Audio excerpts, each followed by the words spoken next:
sleeping dragon. And what have you got on your wrist? It is a crocodile, but we use it as a dragon. As a dragon, okay. And what type of equipment do we need, Lies? We need combs around. Yeah. Yes, and we need a hoop Okay. to sleep in. Okay. All right. And what's the aim of the game, Lies? So the aim of the game is just if I say if I'm sleeping, Wilson creeps up to me and he steals the comb, and if I wake up and get him,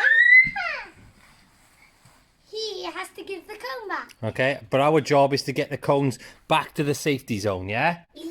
Okay, so we're going to try that as a practice run. Come on, Noels. We're going to creep and try and steal the treasure from the dragon. Eliza's going to be the dragon, okay?